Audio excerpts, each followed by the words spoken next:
지난주 우리는 천성비 목사님을 통해서요, 암몬의 나하스가 이스라엘 백성들을 쳐들어올 때에 사울의 격한 분노를 통해서 하나님의 영이 그곳에 임하게 되고 또 승리하게 되는 장면을 목격했습니다.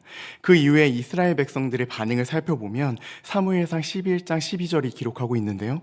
함께 읽도록 하겠습니다. 시작. 백성이 사무엘에게 이르되 사울이 어찌 우리를 다스리겠느냐 한 자가 누구니까 그들을 끌어내소서 우리가 죽겠나이다. 누가 이 사울을 보고 이스라엘을 구원할 수 있겠느냐라고 말한 사람을 이제 찾아내라고 말할 정도로 사울을 향한 이 지지도와 또 사울을 향한 마음이 이스라엘 백성들 사이에서 커져만 갔습니다. 이스라엘 백성들은 이 전쟁의 승리를 목격하고 또 사울이 이 모든 일을 해냈다고 믿는 것이죠. 이길 수 없는 전쟁에서 승리하고 이길 수 없는 전쟁에서 승리를 거머쥐게 한 이가 바로 하나님이 아니라 사울이었음을 그들은 믿고 따랐습니다. 사울이 있었기 때문에 이 모든 전쟁에서 승리할 수 있었다고 그들은 믿었던 것이죠.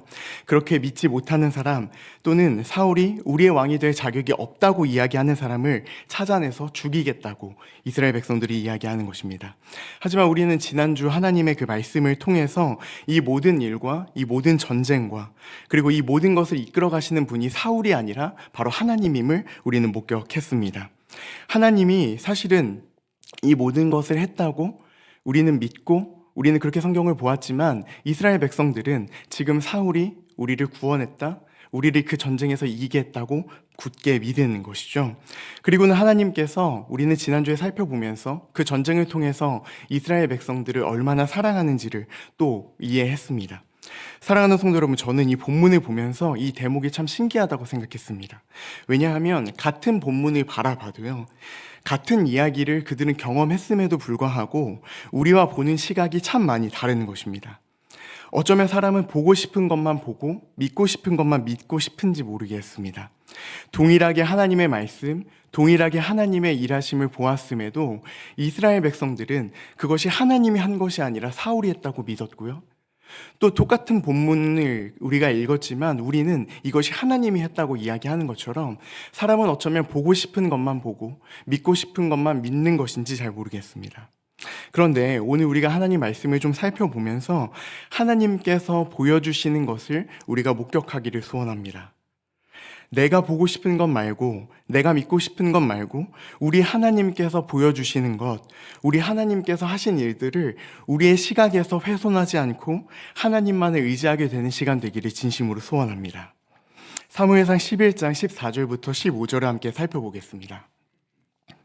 함께 읽겠습니다. 시작. 사무엘이 백성에게 이르되 오라 우리가 길갈로 가서 나라를 새롭게 하자. 모든 백성이 15절입니다.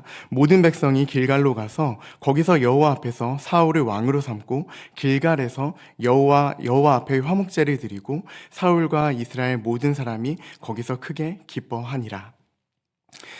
이제 전쟁을 마치고 사무엘은 백성들을 전부 다 불러 모았습니다. 그리고 나서 우리가 살펴보았던 것처럼 길갈이라는 곳으로 데려갔는데요. 이 길갈이라는 곳은 사무엘에게 그리고 이스라엘에게는 너무나 중요한 장소였습니다. 여호수아 5장 9절을 살펴보면요, 여호와께서 여호수아에게 이르시되 내가 오늘 애굽의 수치를 너희에게 떠나게 하였다 하셨으므로 그곳의 이름을 오늘날까지 길갈이라 하였느니라. 이렇게 기록을 여호수아에서 하고 있거든요. 길갈이라고 하는 뜻을 살펴보면 원어로는 굴러가다라는 의미를 가지고 있습니다. 그러니까 하나님께서 애굽에서 당한 그 수치와 고통과 고난을 굴러가게 했다, 지나가게 했다, 피하게 했다는 의미를 가지고 있는 것이죠. 또한 이 사무엘이 백성들을 모아서 사울을 왕으로 삼은 곳인 동시에 우리가 12절 이후에 살펴보겠지만 또 하나님께 버림받은 장소이기도 합니다. 즉 이곳을 경험하고 이곳을 알고 있었던 이스라엘 백성들은 이 길갈로 가는 그 순간부터, 이 길갈에 오르는 그 길을 따라갈 때부터, 여호수아 때부터 시작된 하나님의 주권 아래 있었을 때에 하나님의 인도하심 안에 있는 게 우리에게 안전하다, 우리에게 행복하다라는 인식을 가지고 그 길갈로 갔습니다. 우리를 보호하고 우리를 구원해 주신 이가 바로 하나님이라는 사실을 명확하게 보여준 곳이 바로 이 길갈이라는 곳이죠. 그리고 하나님의 보호하심 아래 안전하고 행복함을 누렸던 길갈에서 사무엘은 이제 백성들을 불러놓고 이제 이야기를 시작하는 것입니다. 이 이야기는 그보다 앞선 이 여호수아의 설교, 여호수아 22장과 23절, 그리고 솔로몬의 설교 열왕기하 8장과 굉장히 유사한 본문을 가지고 있습니다. 이 세 사람의 이야기에 공통점이 있다면 바로 리더의 변화 또는 어떤 역사의 상황이 극적으로 변환될 때 그 시점에서 미래와 과거를 이스라엘 백성들에게 이야기하고요. 또 하나님께서 변하지 않는 사랑으로 우리를 인도하셨다. 하나님께서 우리에게 약속하신 것이 분명히 있다는 것을 이야기해 준다는 공통점이 있습니다. 그러니까 사무엘도 마찬가지로 이제는 인간 왕을 세우는 입장에서 나라가 시작되는 이 시점에 우리의 진정한 왕이 누구인지 다시 한번 이스라엘 백성들에게 묻는 것입니다. 너희가 세우려고 했던 그 왕이 우리의 왕이 아니라 진짜 우리의 왕이 존재한다. 그분이 바로 하나님임을 잊지 말자고 이야기하는 것입니다. 오늘 우리가 함께 읽었던 사무엘상 12장 3절의 말씀을 같이 한번 읽어보도록 하겠습니다. 시작. 내가 여기 있나니 여호와 앞과 그의 기름 부음을 받은 자 앞에서 내게 대하여 증언하라. 내가 누구의 소를 빼앗았느냐? 누구의 나귀를 빼앗았느냐? 누구를 속였느냐? 누구를 압제하였느냐? 내 눈을 흐리게 하는 뇌물을 누구의 손에서 받았느냐? 그리하였으면 내가 그것을 너희에게 갚으리라 하니. 아멘. 먼저 사무엘은 이제 자신의 삶을 다시 한번 회고하기 시작합니다. 이 5가지 질문을 통해서 자신의 삶을 하나님과 이스라엘 백성과 자신 앞에서 이제 회고하게 되는데요. 내가 머리가 휘어질 때까지 하나님 앞에서 부끄러움이 없는 삶을 살았다고 이야기합니다. 다시 한번 사무엘상 12장 3절을 살펴보면요. 내가 누구의 소를 빼앗았느냐? 누구의 나귀를 빼앗았느냐? 누구를 속였느냐? 누구를 압제하였느냐? 내 눈을 흐리게 하는 뇌물을 누구의 손에서 받았느냐라고 질문하면서 소나 나귀를 빼앗은 일이 너희에게 있었니? 너희를 속인 일이 있었니? 내가 너희를 압제한 일이 있었니? 내가 뇌물을 받은 일이 있었니? 라고 되묻는 것입니다. 그리고 12장 4절에 넘어가면 이스라엘 백성들은 우리를 속이거나 우리를 억압하신 일이 없습니다. 누구에게서든지 압제하고 빼앗은 일이 없습니다라고 이야기합니다. 사무엘 자신도 자신의 삶에 대해서 신실하다고 증언하고요. 그 증언을 받아 이스라엘 백성들도 사무엘의 그 삶에 흠이 없었다는 것을 이야기해주고 있습니다. 마지막으로 하나님께서도 이 일의 증인이 되어서 사무엘이 통치하는 시간, 이 사사로 재임하던 기간에는 전혀 문제가 없었다는 것을 하나님도 이스라엘 백성도 사무엘도 증명해내는 것이죠. 그러니까 사무엘이 사사로서 직무를 이행할 때는 이스라엘과 함께할 때 전혀 문제가 없었다는 것을 이야기하고 있는 것입니다. 저는 이 본문을 보면서 어렸을 때 저와 저희 부모님의 대화가 좀 기억이 많이 났습니다. 이 중고등학교 때는 이 친구들이 뭘 입는지 어떤 신발을 신는지 참 관심이 많았습니다. 그리고 그것이 어떤 메이커인지 어떤 신발인지 좀 궁금해했거든요. 그리고 학교에 가면 친구들이 입는 옷과 신발을 살피면서 요즘 유행은 이런 거래 막 이러면서 친구들이랑 이야기를 많이 했습니다. 근데 어느 날 너무 가지고 싶은 패딩이 있는 거예요. 그래가지고 그것을 부모님께 말씀드렸습니다. 엄마, 나 저게 갖고 싶어. 좀 사주시면 안 될까요? 이야기했습니다. 또 다른 친구들은 그것이 다 있다고 이야기를 한 것이죠. 그랬더니 이 부모님께서는 이렇게 이야기하는 거죠. 너 패딩이 없냐? 아니요, 패딩이 있었거든요. 그 패딩이 있는데 사달라고 하는 거죠. 그러니까 부모님께서는 패딩이 있는지를 다시 한번 되물어보고 아니요, 저는 패딩이 있어요. 그냥 다른 친구들이 있으니까 갖고 싶은 거예요 라고 이야기했던 기억이 있습니다. 오늘 이 대화가 오늘 사무엘이 이스라엘에게 말하는 것과 조금 유사하다고 생각이 들었습니다. 왜냐하면 지금 사무엘은 이렇게 이야기하는 것입니다. 너희는 진짜 왕이 없니? 이스라엘 백성들이 대답합니다. 아니요, 하나님이라는 왕이 있습니다. 그러면 내가 사사로서 이스라엘을 다스릴 때 무슨 문제가 있었니? 아니요, 전혀 없었습니다. 하나님도 저희도 그렇게 증언합니다. 그런데 왜 왕을 달라고 하는 거야? 주변 나라를 살펴보니까요, 다 왕이 있거든요. 우리도 우리를 다스려줄 왕이 필요한 것 같아요. 그 이유밖에는 없는 것이죠. 마치 제가 패딩과 바람막이 또는 내가 갖고 싶은 것을 부모님께 요청하는 것처럼 더 나아가 그 패딩이 있음에도 또는 그 패딩이 제 기능을 하지 못해서 추우니까 그 기능을 할 수 있는 패딩을 사달라고 요청하는 것이 아니라 이스라엘 백성들도 지금 자신들이 하는 이 요청이 사실은 신앙적 동기나 또는 신앙적 의도가 아니라 불순한 의도로 그 동기를 가지고 하나님 앞에 왕을 달라고 요청했다는 것을 본인 스스로 대답하면서 그 이야기를 하고 있는 것입니다. 사무엘이 5번 질문합니다. 그런데도 그 질문의 의도를 전혀 파악하지 못하고 우리는 그냥 왕이 필요하다고 이야기하는 것이죠. 그렇다면 이제 우리는 이스라엘의 백성의 의도를 파악할 수 있습니다. 이스라엘 백성들이 추구했던 것은 하나님 앞에서 더 정직하거나 또는 하나님 앞에서 번영하기 위한, 하나님 말씀 앞에 서기 위한 왕을 달라고 이야기하는 게 아니라 자신의 삶의 주인이 되기 위해서 자신과 같은 사람들의 통치를 받기 원한다는 것을 우리 본문에서 확인할 수 있습니다. 저는 본문을 보면서 엄밀히 이야기해서 이 이야기는 하나님의 주권을 거부하는 행위라고 봅니다. 왜냐하면 이스라엘은 지금 왕을 요구하는 이 동기가, 근본적인 동기가 이 삶의 주인을 내가 만들어 가겠다고 하는 것이죠. 하나님이 왕이 아니라 내가 왕이 되어서 내가 원하는 삶을 살겠다고 이야기하는 것과 같습니다. 사무엘상 8장부터 시작된 사무엘의 경고, 인간 왕이 너희에게 주어지면 이런 일이 있을 거야 라고 수차례 이야기하지만 그들은 듣지 않고 그들의 삶의 결정권을 자신에게로 가지고 오기 위해서 부단히 애를 씁니다.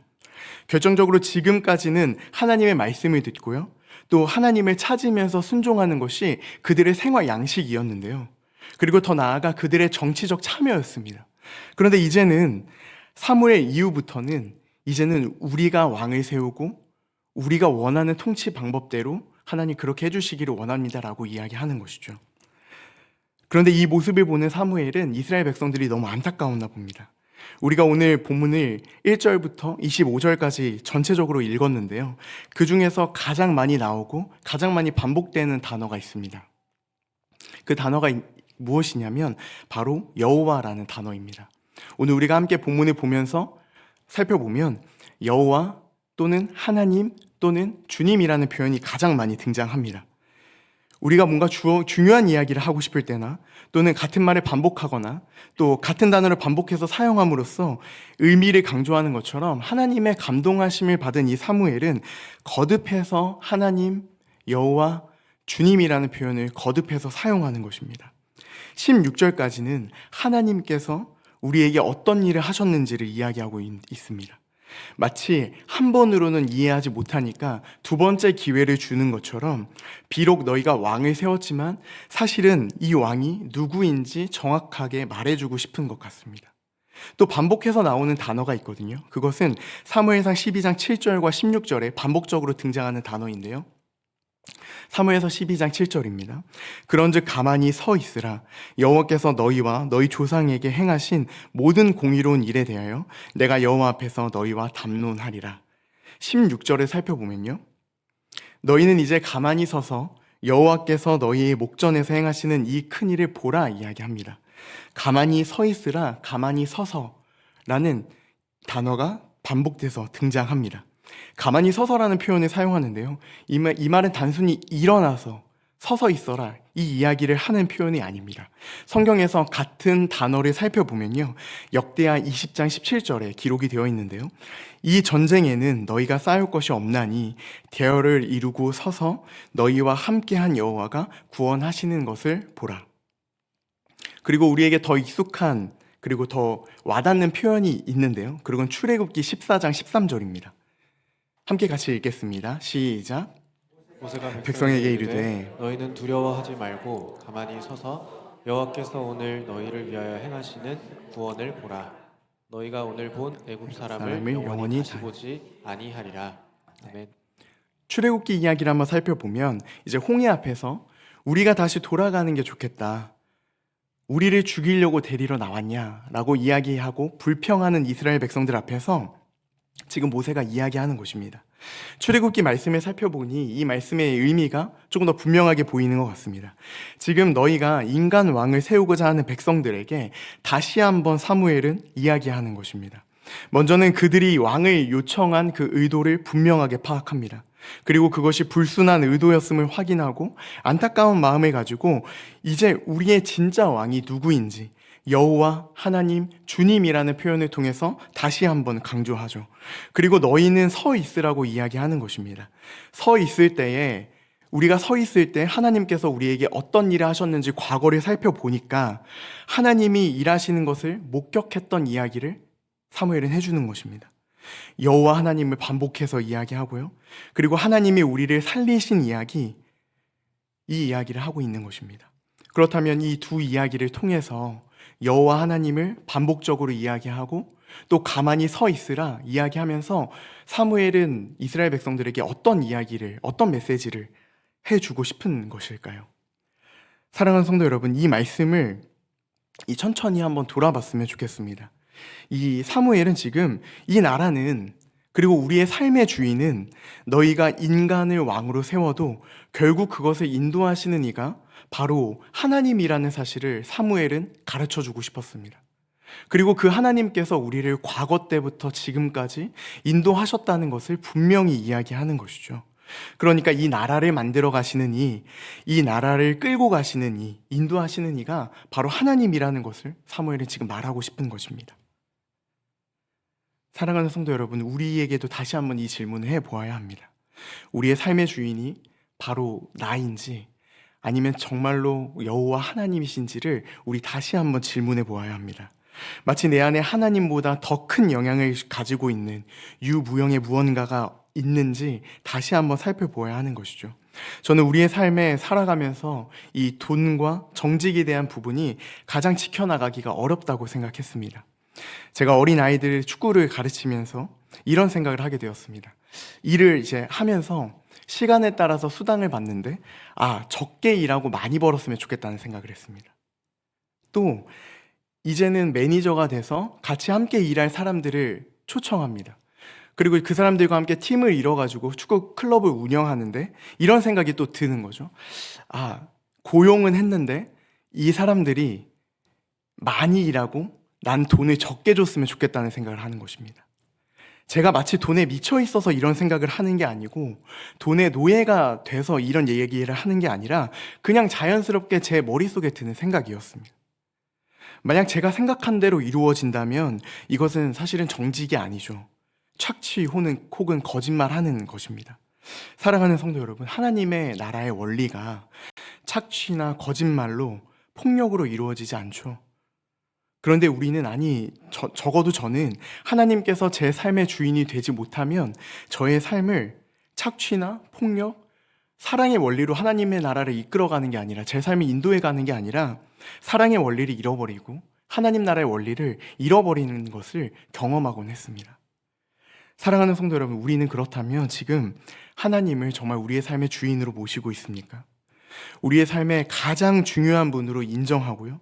또 나의 마음의 자리, 가장 중요한 그 자리를 하나님께 내어드리고 있습니까? 아니면 집에서, 교회에서 또는 직장에서 누군가를 만날 때 내 마음의 자리에 하나님을 끌어내어서 때로는 내가 올라갈 때도 있고 아니면 때로는 교회에 와서 나를 끌어내리고 하나님을 끌어올리고 취사선택하면서 우리의 삶의 자리를 계속해서 뒤바꾸고 있진 않으십니까? 제가 주일부터 오늘까지 제 마음속에 계속 맴도는 이야기 하나가 있습니다. 그것은 저희 유초동부에서 11월 동안에 하나님의 말씀을 어떻게 묵상해야 되는지를 나누고 있거든요. 이제 한 주가 지나가는데 1학년 여자반을 담임하시는 그 선생님께서 이런 이야기를 해주셨습니다. 제가 지난주에 말씀을 나눌 때에는 아이들에게 이 큐티를 하는 게 너희가 학교 숙제를 하는 것처럼 학원 숙제를 하는 것처럼 하지 않았으면 좋겠다. 그리고 그 큐티 안에 있는 질문에 대해서 답을 하는 게 하나님을 묵상하는 것이 아니라고 이야기를 했습니다. 그리고는 1학년 여자반에 담임하시는 그 선생님께서 분반 나눔을 하시고 이제 기도를 하는데 이렇게 기도하셨다고 해요. 하나님, 우리가 큐티를 숙제처럼 하지 않게 해주세요. 이렇게 기도하셨다고 합니다. 그랬더니 1학년 옆에 있는 1학년 친구들이, 여자 친구들이 이렇게 이야기했다고 해요. 선생님이 기도하고 있는 거죠. 큐티를 숙제처럼 하지 않게 해주세요. 그랬더니 옆에 있는 1학년 친구들이 이렇게 이야기했다고 합니다. 맞아요. 제가 하나님 큐티를 숙제처럼 했어요. 이렇게 이야기했다고 합니다. 그러니까 기도하던 중에 아이들이 그렇게 입술로 고백을 하는 것이죠. 이 고백이 계속해서 제 마음속에 맴돌았습니다. 왜냐하면 오늘 우리가 살펴봤던 이스라엘 백성들의 모습과는 전혀 다른 것이죠. 이번 주 큐티를 숙제처럼 했던 내 자신을 돌아보는 아이들의 모습과 오늘 이스라엘 백성들이 대조가 돼서 보였습니다. 사랑하는 성도 여러분, 우리에게도 이 어린아이와 같은 마음이 있기를 소원합니다. 하나님의 말씀이 들려올 때, 하나님의 말씀이 우리 마음속에 새겨질 때 이건 내 이야기가 아니야 라고 거부하고 거절하는 게 아니라 나의 이야기로 받아들이고 소중한 하나님의 그 말씀이 내 삶에 이루어지기를 소원하는 이 마음이 우리에게 있기를 진심으로 소원합니다. 오늘 본문이 우리에게 분명히 가르쳐 주는 것이 있는데요. 그것은 사무엘상 12장 17절의 말씀입니다. 오늘은 밀 베는 때가 아니냐. 내가 여호와께 아뢰니 여호와께서 우리와 비를 보내사 너희가 왕을 구한 일 곧 여호와의 목전에서 범한 죄악이 큼을 너희에게 밝히 알게 하시리라. 사무엘은 지금 이스라엘 백성들에게 너희가 구한 왕, 이 요구는 잘못됐다고 이야기합니다. 결과적으로 실패했다고 이야기하는 것이죠. 그리고 나서 이스라엘 백성들은 사무엘상 12장 19절에서 이와 같은 대답을 합니다. 모든 백성이 사무엘에게 이르되 당신의 종들을 위하여 당신의 하나님 여호와께 기도하여 우리가 죽지 않게 하소서. 우리가 우리의 모든 죄에 왕을 구하는 악을 더하였나이다. 자신들의 잘못을 인정하는 것입니다. 이제서야 인정하는 것입니다. 이 고백은 자신의 잘못을 고백한 이 회개와도 같죠. 그런데 회개라고 한다면 우리가 회개를 생각할 때 보통 돌이키는 것을 이야기하죠. 가던 길을 돌아서 완전 반대로 가는 것입니다. 그런데 그렇다고 해서 사울 왕을 폐위하거나 왕의 자리에서 끌어내리지 않습니다. 여전히 사울은 그들의 왕이 되고요. 그렇다면 사울을 폐위시키고 하나님을 왕으로 다시 삼기에는 되돌아가기에는 너무 늦어버린 것일까요? 아니면 이제 하나님도 지긋지긋하다고 이야기하면서 하나님은 그들을 포기하신 것일까요? 여기서 우리는 하나님의 놀라운 은혜를 발견할 수 있습니다. 하나님은요, 이 19장 이후로 이스라엘 백성들을 떠나지 않으시겠다고 이야기합니다. 백성들이 잘못된 결정을 내렸음에도 하나님은 그들의 의도를 분명히 알고 계셨음에도 버리지 않습니다. 오히려 하나님은 그들과 함께 한다고 약속하시죠. 왕을 세워달라는 그 불순한 의도와 요구 속에도 하나님은 사무엘상 12장 14절을 통해서 이스라엘 백성과 너희가 요구했던 그 왕이 내 약속을 잘 지키고 내 말씀에 따라서 순종하면 너희는 평안할 것이라고 말합니다. 반대로 하나님을 경외하지 못하고 하나님께 순종하지 못하면 벌을 받는다고도 이야기하시죠. 분명한 것은 그들이 구원을 얻든지 또는 하나님을 떠나든지 또는 잘못된 선택을 해서 그냥 그 자리에 머물러 있든지 하나님은 그것과 상관없이 하나님은 그 이스라엘 백성들과 여전히 함께한다는 사실을 이야기하고 있습니다. 하나님은 인간의 불순종과 절망을 뚫고 하나님은 그 자신을 스스로 나타내시는 분이시죠. 아무리 우리의 삶이 하나님 앞에 망가져 있다고 할지라도 하나님 앞에 내어드릴 게 단 하나라도 보이지 않더라도 하나님은 우리를 사랑하셔서 우리와 함께 계시고 하나님의 자비를 통해서 우리 안에 풍성하게 그 은혜를 드러내신다는 것을 오늘 본문이 보여주고 있습니다. 그렇다면 그 근거는 어디에 있을까요? 사무엘상 12장 22절입니다. 함께 읽겠습니다. 시작. 여호와께서는 너희를 자기 백성으로 삼으신 것을 기뻐하셨으므로 여호와께서는 그의 크신 이름을 위해서라도 자기 백성을 버리지 아니하실 것이요. 사랑하는 성도 여러분, 이스라엘의 하나님은 멀리 계신 그 하나님이 아니라 여전히 우리의 하나님이 되어주십니다. 다른 하나님이 아닌 것이죠. 그렇다면 하나님께서 우리를 자녀 삼으신 것을 기뻐하신다고 이야기하는데 그때도 동일하고 지금도 여전히 우리를 자녀 삼으신 것을 기뻐하시고 후회하지 않으신다고 이야기하십니다. 하나님께서 이렇게 말씀하시기까지는 어떤 일이 있었나요? 우리가 사무엘상을 살펴본 것처럼 그들은 하나님을 자신의 삶의 주인의 자리에서 끌어내렸습니다. 더 이상 하나님으로부터 통치받지 않겠다고 이야기하고요. 그럼에도 불구하고 그들의 불순종을 하나님께서 은혜로 덮어주십니다. 그리고 그 은혜의 끝은 무엇입니까? 바로 그리스도 예수님을 우리에게 보내주신 것이죠. 우리가 죄인 되었을 때에 그리스도께서 우리를 사랑하심으로 우리를 향한 자기의 사랑을 하나님께서 그 십자가에서 확증하셨다고 이야기합니다. 사랑하는 성도 여러분, 그러니 이제 우리도 그 하나님을 사랑하시기를 진심으로 소원합니다. 하나님의 사랑은 변함도 없으시고요, 잊혀짐도 없습니다. 여전하신 것이죠. 그러니 우리가 하나님의 형상이 우리 안에서 깨어졌다고 하더라도 하나님은 여전히 우리 곁에 계시며 우리를 자녀 삼으신 것에서는 후회하심도 없고 우리를 버리시지도 않고 기뻐하신다고 이야기하시는 것입니다. 그러니 우리의 마음에서 때로는 하나님을 사랑했다, 하나님을 사랑한다는 마음이 있을 때라도, 또는 우리의 마음이 너무나 지치고 힘들어서 하나님을 떠나야겠다, 또는 하나님을 멀리하고 싶다라고 이야기할 때라도 오늘 본문에 나타나시는 하나님은 여전히 우리와 함께 계신다는 사실을 우리가 기억했으면 좋겠습니다. 그 하나님을 의심하지 말고 그 하나님을 사랑하기를 진심으로 소원합니다.